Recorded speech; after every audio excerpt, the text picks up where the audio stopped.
Tere, mina olen Koit Purestist ja teemaks purvahukeemia. Oleme palju kuulnud ja rääkinud polurataanvahust kui soojustusmaterjalist. Mis on selle head ja mis on selle vead? Kus ja kuidas seda kasutada saab? Mis võib minna hästi ja halvasti? Ja nii edasi. Millest on aga vähe räägitud on see, et mida see materjal endast täpselt kujutab, kuidas vaht moodustub, mis on kogu keemia selle taga ja miks lähevad asjad kas õigesti või valesti. Vaatame nüüd täpsemalt, mida polurataanvahu keemia endast kujutab, et saada aru, mis seal täpselt toimub. Kõige lihtsam on kogu protsess lahti rääkida põhinedes sellele joonisele siin. Polurataanvaht on kahekomponentne, mis tähendab, et toormaterjal tuleb kahes eri tünnis. Siin on joonisel punases tünnis isotsüanaat ehk A-pool ja sinises tünnis poliool ehk B-pool. Isotsüanaat on kõvendi ja poliool on vahu tegelik keemia, mille eest te raha maksate. Rakkude struktuuri sobiv soojustusmaterjal, mida te oma seinas näha tahate, tuleb kõik B-poolest. A-pool ehk isotsüanaat lihtsalt kõvendab seda. Need kaks komponenti segatakse kokku mahu alusel, suhtel 1:1, üks osa A-d ja üks osa B-d. A ja B kokkupuutel tekib kuumus. Tavaliselt soojendame me ka ise eelnevalt materjali, et selle reaktsiooni kiirendada, kuid ka ilma igasuguse lisasoojenduseta, näiteks kui peaksite materjali käsitsi kausis kokku segama, tekib siiski kuumus. See kuumus on eksotermiline reaktsioon polümeriseeruva poliooli ja molekulide ahela tõttu, mis reaktsiooni ajal omavahel ühenduvad ja moodustavad vajalikku struktuuri. See eralduv kuumus mõjutab paisutusainet, mis on poliooli sees algselt vedelas olekus. See põhjustab faasi muutuse toimimise ning paisutusagent muutub vedelikust gaasiks. Nüüd see gaas kerkib ülesse poole ja puhub lahti materjalis olevad rakud nii, et kõva plastiku asemel, nagu näiteks veoautokasti katted või EPO-katte põrandal, on meil hoopis rakuline vaht. Keemilise reaktsiooni kiiruse reguleerija ja algataja on meie katalüsaator. See on segatud poliooli sisse koos paisutusagendi ja muude ainetega. Katalüsaatorist võime mõelda kui auto gaasi ja piduripedaalist. See kas kiirendab reaktsiooni või aeglustab seda. Seega katalüsaator vahendab ja reguleerib seda, kui kiiresti muutub materjal vedelikust gaasiks ja sealt edasi rakustruktuuriks. Vajalik rakustruktuur jääb poliooli plastiku sisse kinni ning just neid rakke, kuhu on gaas sisse kinni jäänud, tahame me saada oma vahu sisse. Kogu see protsess põhjustab vahu paisumist ja seejärel inertseks jäämist, mis annab meile lõpptooteks polurataansoojustuse. Selline on kogu toimiva keemia pool. Ilmselgelt peame materjali doseerimise osas olema suhtes 1:1. Kui meil tuleb peale liiga palju poliooli, siis on materjal polioolirikas. Ja kui tuleb peale liiga palju isotsüanaati, on see isotsüanaadirikas. Kui meil on A ja B suhe vale, kui 1:1 asemel tuleb materjali näiteks 2:1 või 3:1, siis see ei kõvastu. Keemia järgi on toode disainitud töötama juhul, kui meil on võrdsed osad A-d ja võrdsed osad B-d ning kui need kohtuvad õige koguse paisutusagendi ja õige koguse katalüsaatoriga. Ainult nii saame me lõpptoote, mis on vastav kõikidele füüsilistele omadustele, mida teie kui maja omanik või ehitaja tahate saada. Paigaldaja ei tee keemiaga ise mitte midagi. Me ei saa sinna midagi lisada ega midagi ära võtta. Me ei tee muud, kui et võtame tünnidelt korgid lahti, pistame tünnipumbad sisse ja hakkame pritsima. Me ei saa materjali suhet vähendada, me ei saa midagi sinna sisse lisada või midagi kärpida. Me ei saa keemiat muuta ega aiavoolikuga tühjaks saanud tünne kuidagi täita. Vaht kas töötab või mitte.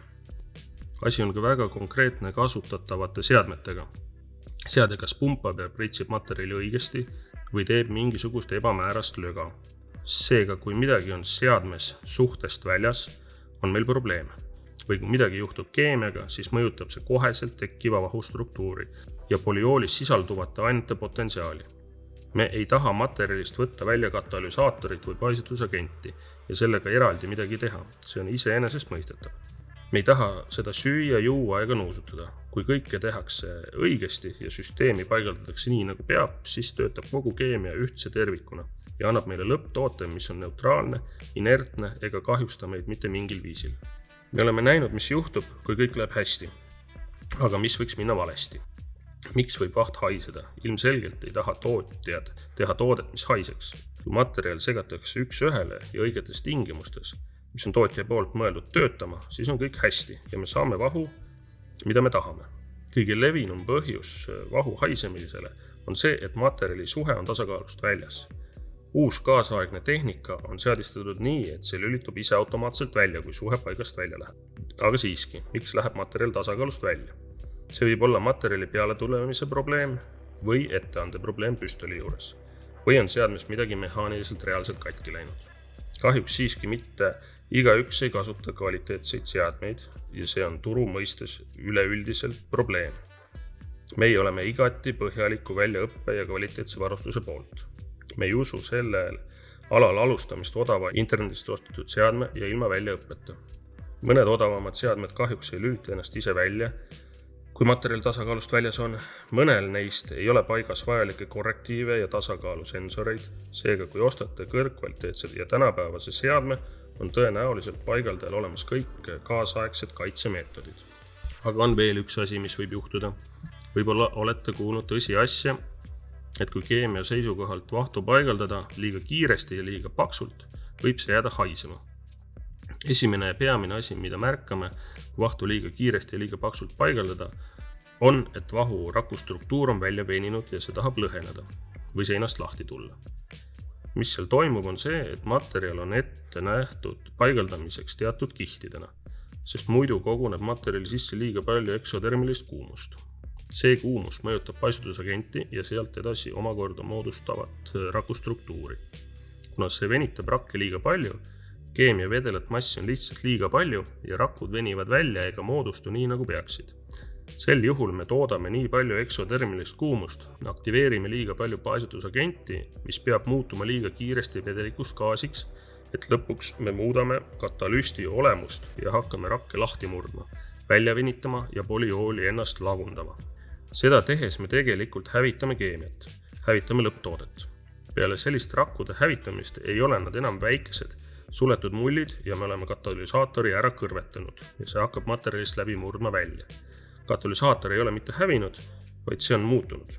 See on kuumuse tõttu muutunud ja nüüd pääseb see välja ja imbub õhku. Seega lisaks tänapäevastele kvaliteetsetele seadmetele on veelgi olulisem see inimene, kes päriselt päästikule vajutab ja vahtu paigaldab. Sellised vead juhtuvad ainult siis, kui paigaldajal puudub korrektne väljaõpe, kogemus ja tehniline tugi. Meie nina suudab tuvastada palju tundlikumaid õhku levivaid koguseid kui seadme andurid.